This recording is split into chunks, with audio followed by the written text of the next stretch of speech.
नमस्कार दोस्तों, स्वागत है आपका हमारे ओनली शिक्षा के यूट्यूब चैनल में। डेट है आज की 2 नवंबर 2020 और ये है हमारे द हिंदू एडिटोरियल का अनाउंसमेंट। तो देखते हैं कि आज हमको द हिंदू के कौन से आर्टिकल को डिस्कस करना है। गाइस वैसे तो आज हमको 2 आर्टिकल को डिस्कस करना था, लेकिन आज थोड़ा सा क्योस और थोड़ा सा टाइम ना होने के कारण हम सिर्फ एक आर्टिकल को डिस्कस करेंगे जो काफ़ी ज़्यादा इंपॉर्टेंट है यूपीएससी के लिए।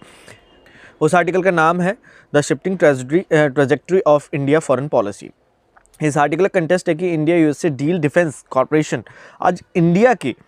पॉलिसीज़ में काफ़ी ज़्यादा चेंज आता था। जैसे कि अभी अभी इंडिया और यूएसए की 2+2 मिनिस्टर डायलॉग मीटिंग हुई दोनों देशों के फॉरेन मिनिस्टर और डिफेंस मिनिस्टर्स के बीच में 26 अक्टूबर को, जिसमें यूएसए द्वारा लाए गए एग्रीमेंट्स डील्स में भारत यूएसए का मोस्ट इफेक्टिव पार्टनर है इंडो पैसिफिक में।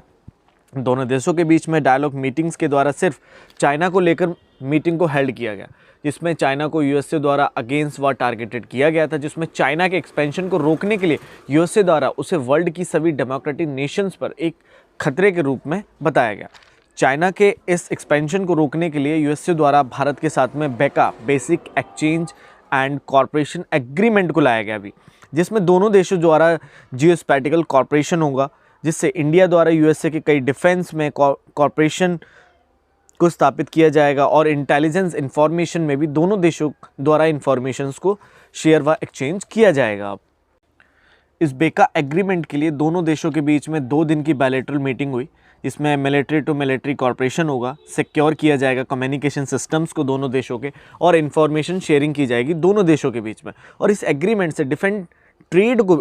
ट्रेड को इंक्रीज़ किया जाएगा और इंडस्ट्रियलाइजेशन को भी एक न्यू लेवल पर दोनों देशों के बीच में कॉर्पोरेट होगा।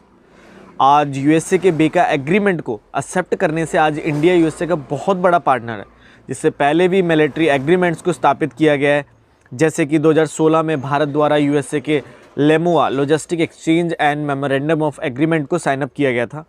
और 2018 में कॉम कासा, और 2020 में आज बेका को, जिसमें आज इंडिया द्वारा यूएसए की जियोस्पैटिकल इंटेलिजेंस को यूज़ कर सकता है। ये वो इंटेलिजेंट डिप्लोमेटिक्स होते हैं जिनके द्वारा अर्थ की सभी एक्टिविटीज़ पर एक सर्विलेंस होती है जियोग्राफी पर, तो उस चीज़ को अब एक इंडिया यूज़ कर सकता है उसके लिए। आगे बोला जाता है कि आज यूएसए के स्ट्रैटेजिक मिलिट्री एग्रीमेंट काफ़ी ज़्यादा है इंडिया के साथ में इस रीजन में, जिसमें आज इंडिया की अप्रोच काफ़ी चेंज हुई है। जबकि पास्ट की गवर्नमेंट इंडिया द्वारा बोला जाता था कि यह जो एग्रीमेंट्स है ना यूएसए के साथ में, सारे इंडिया की सिक्योरिटी और मिलिट्री को खुद से डिसीजन नहीं लेने देंगे कभी भी, लेकिन आज काफ़ी ज़्यादा एग्रीमेंट है जो इंडिया को एक सेफगार्ड प्रोवाइड भी करते हैं। आज बेका के एग्रीमेंट द्वारा दोनों देशों के बीच में सारी इन्फॉर्मेशन को शेयर किया जाएगा, जो इंडिया को काफ़ी बेनिफिट प्रोवाइड करेगी, लेकिन साथ ही साथ में इस इन्फॉर्मेशन को अवेल करने में इंडिया को बहुत बड़ा प्राइस पे ऑफ भी करना पड़ेगा, जो प्राइस कम नहीं होगा बिल्कुल भी। इस बेका द्वारा दोनों देशों द्वारा इन्फॉर्मेशन को एक्सचेंज तो किया जाएगा, लेकिन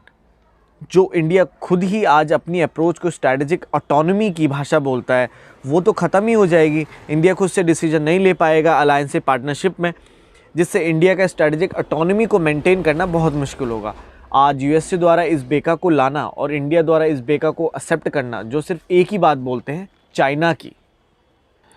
जो आज इंडिया चाइना के थ्रेट को ख़त्म करने के लिए इस एग्रीमेंट को साइन किया गया, और यूएसए द्वारा भी इस एग्रीमेंट को लाना जो चाइना के टोटली अगेंस्ट में ही है। और इस एग्रीमेंट को लाने से आज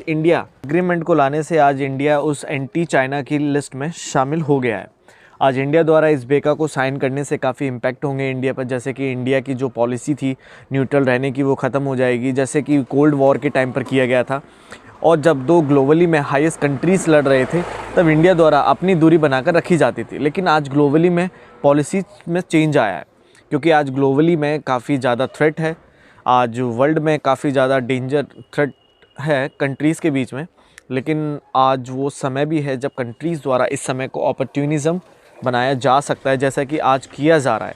इंडिया के फॉरेन मिनिस्टर एस जयशंकर द्वारा बोला जाता है कि आज इंडिया को अपने चैलेंजेस को एड्रेस के लिए अपने जैसे कंट्रीज़ के साथ टाई अप करना चाहिए, जो बोल सकते हैं कि ये एग्रीमेंट को लाया गया जो शायद इंडिया को उतना अच्छा बेनिफिट नहीं दे पाएगा। आगे बोला जाता है कि पास्ट में ऐसे ही काफ़ी एग्रीमेंट्स टाइज थे जिनमें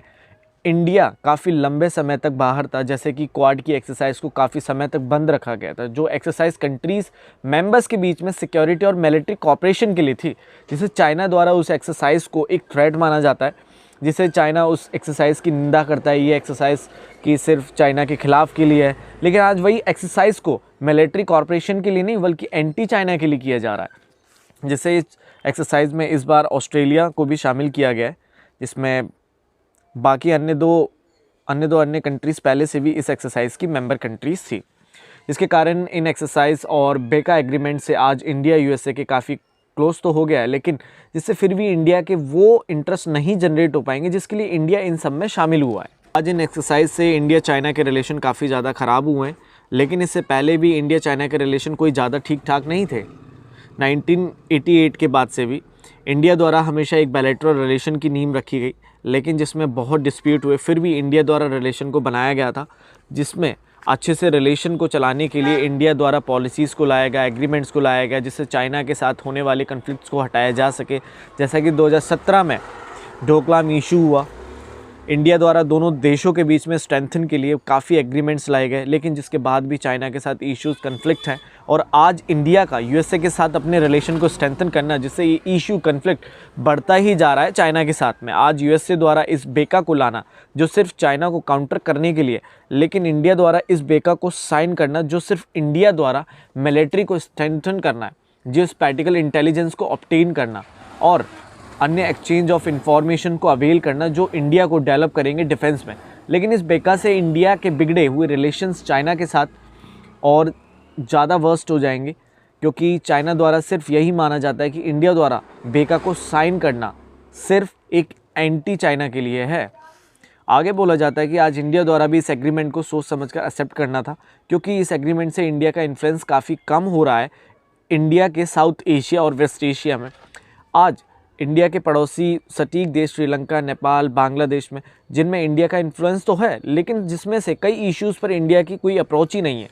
और इन्हीं सेम कंट्रीज़ में चाइना और यूएसए द्वारा अपने आप को इन्फ्लुएंस ज़्यादा किया जा रहा है, चाइना यूएसए द्वारा।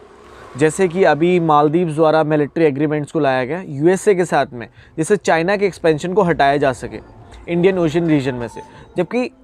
इंडिया को अपने रिलेशंस को स्ट्रेंथन करना चाहिए था मालदीव्स के साथ में, लेकिन ऐसा तो हुआ ही नहीं। आज इंडिया द्वारा अपने रिलेशंस को मजबूत किया जा रहा है यूएई के साथ में, लेकिन जिसमें इंडिया को अपने पॉलिसी डिप्लोमेटिक्स को अच्छे से कंट्रोल करना होगा, जिससे अभी इजराइल यूएई के बीच में हुए पीस एग्रीमेंट से कोई इम्पैक्ट ना हो इंडिया के इंटरेस्ट पर, रीजन्स में। और इंडिया को अभी सिर्फ इजराइल के साथ अच्छे रिलेशंस पर डिपेंड नहीं रहना चाहिए, क्योंकि वेस्ट एशिया में इजराइल अपने डिफरेंट एजेंडास हैं, जिसके लिए इंडिया को ध्यान देना चाहिए अपनी पॉलिसीज़ पर। और आज इंडिया को अपने पार्टनर कंट्री ईरान के साथ अपने टाइज को स्ट्रेंथन करना चाहिए, जो पहले से ही ईरान के साथ इंडिया के रिलेशन ख़त्म हो रहे हैं धीरे धीरे करके, जो पहले बहुत अच्छा एक पार्टनर था इंडिया का पास्ट में। आगे बोला जाता है कि इंडिया को अपने रिलेशंस के लिए अफ़गानिस्तान के साथ भी सोचना चाहिए, जिससे इंडिया कहीं अफ़गान तालिबान के वॉर में कहीं फंस ना जाए, क्योंकि पास्ट में इंडिया एंटी तालिबान पॉलिसी रही है पास्ट में इंडिया की, और इंडिया द्वारा नॉर्थर्न अलायंसेस को सपोर्ट किया जाता था 2001 से। लेकिन आज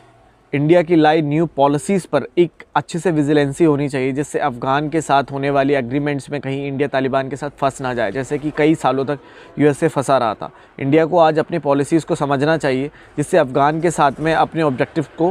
प्राप्त किया जाए बिना वॉर में फंसे तालिबान के साथ में, क्योंकि आज अफ़गान तालिबान के बीच में दोहा पीस एग्रीमेंट को लाया गया, जिससे तालिबान का एक दबदबा और बनेगा अफ़गान में। और आज इंडिया द्वारा इस बेका को अडॉप्ट करना यूएसए के साथ में, जिसमें इंडिया को अब अपनी शंघाई कोऑपरेशन ऑर्गेनाइजेशन में अपनी मेंबरशिप को भी सोचना पड़ेगा,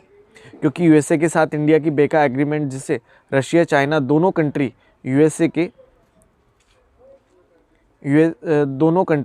के सभी डील्स का बहिष्कार करते हैं, जो दोनों दुश्मन हैं यूएसए के।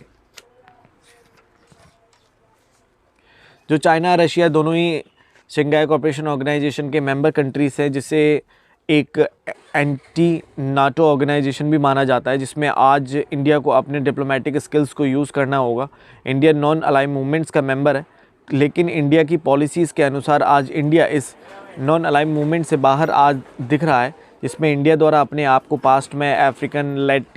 लैटिन अमेरिकन की पॉलिसी मैटर से दूर रखा गया था अपने आप को, लेकिन आज इंडिया धीरे धीरे करके इन्वॉल्व होता जा रहा है, जिसमें हो सकता है शायद आने वाले सालों में इंडिया नेम का मेंबर ना हो। अंत में बोला जाता है कि इंडिया द्वारा यूएसए के लिए बैकअप मिलिट्री एग्रीमेंट से इंडिया पर काफ़ी ज़्यादा असर पड़ेगा, जिससे इंडिया रशिया के रिलेशन भी ख़त्म होंगे, क्योंकि इंडिया की फॉरेन पॉलिसी काफ़ी ज़्यादा अच्छी थी पास्ट में और काफ़ी लंबी रही है, लेकिन कुछ सालों से इंडिया रशिया के रिलेशन कम होते नज़र आ रहे हैं। जैसे कि 2014 से पहले इंडिया के रिलेशन इतने ज़्यादा अच्छे नहीं थे जितने 2014 के बाद हुए, लेकिन धीरे धीरे करके रिलेशन कम हो रहे हैं दोनों देशों के बीच में। और आज इंडिया द्वारा यूएसए के साथ जाना, जिससे ये रिलेशन और ख़राब होंगे, जिससे